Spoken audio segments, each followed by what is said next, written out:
would you feel if the military cruised our streets enforcing the law? Would you be okay with that? A lot of people are unsure about how they would feel if militaristic officers were in their streets and telling them what to do. And I want to show you that if you feel the same way, your feelings are justified.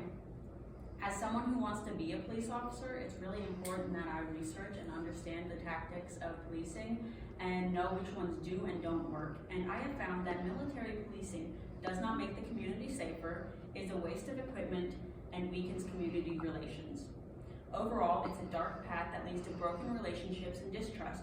So we as citizens should let our representatives know that we are against the implementation of police militarization.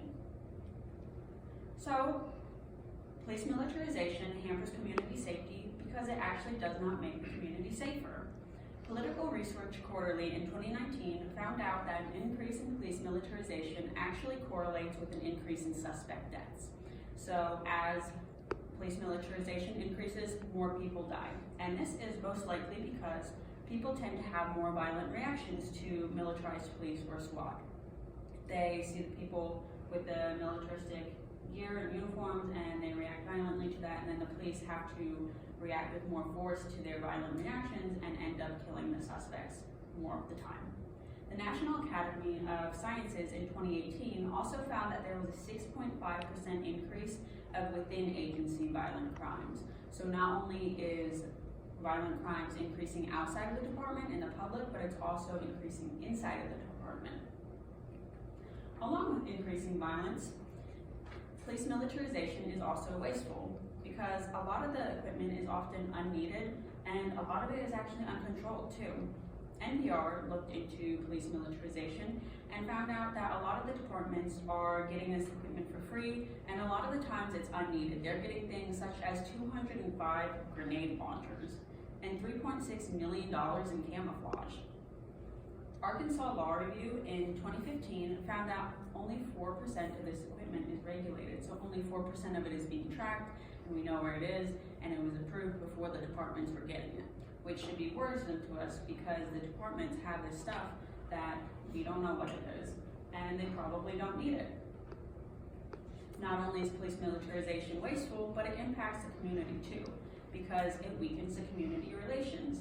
According to the Journal of Criminal Justice in 2018, 58.1% of the public said that they were against police militarization. Not only are the majority of the public against it, but they also found that it causes trouble in already weak relationships between like the police and minorities, or the police and people of color, or police and people of low-income families. They found that 52.5% of opposers are actually low income, so a little over half of opposers are low income. And then the minorities who did support the police militarization did so out of fear of crime. They were still scared of the police, but they were scared of crime more, so they decided to support police militarization to settle their fears. And they found that Black people reported lower confidence in militarized police than they did in regular police, and we all know that that is already pretty low. And they probably have this lower confidence because aggressive and militarized strategies are disproportionately applied to people of color even after accounting for the local crime rate differences.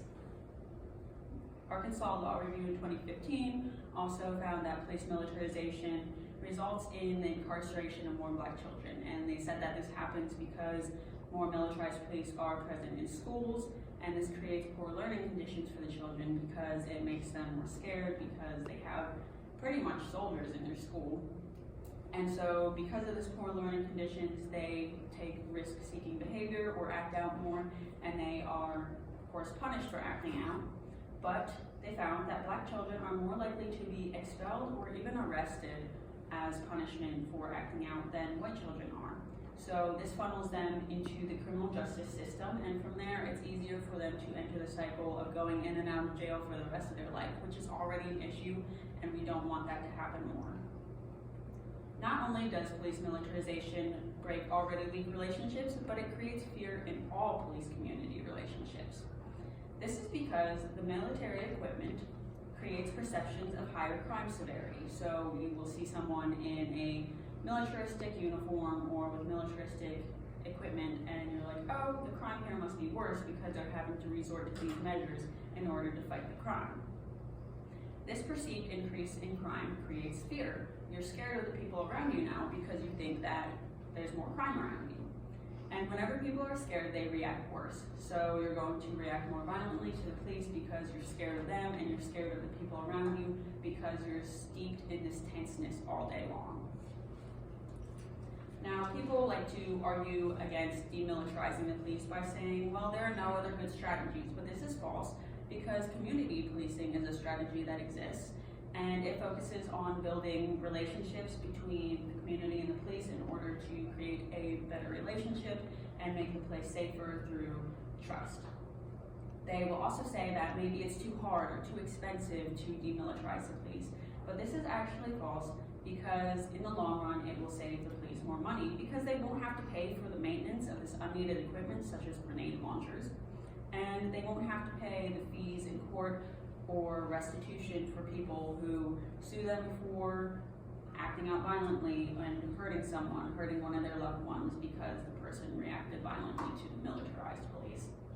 So in all, it will save the whole system money. So now that the negativity of police militarization is known, what can be done to prevent or influence it? Well, on the local level, you can contact Richmond's mayor, Robert Blythe, at his phone number here, or at the state level, you can contact Jared Carpenter and Deanna Fraser Gordon.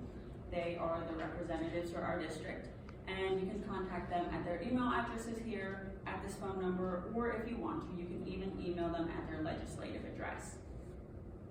At the federal level, you can contact our senators Mitch McConnell and Rand Paul, and you can do this at their Twitters or at this website, which will lead to an email address for them.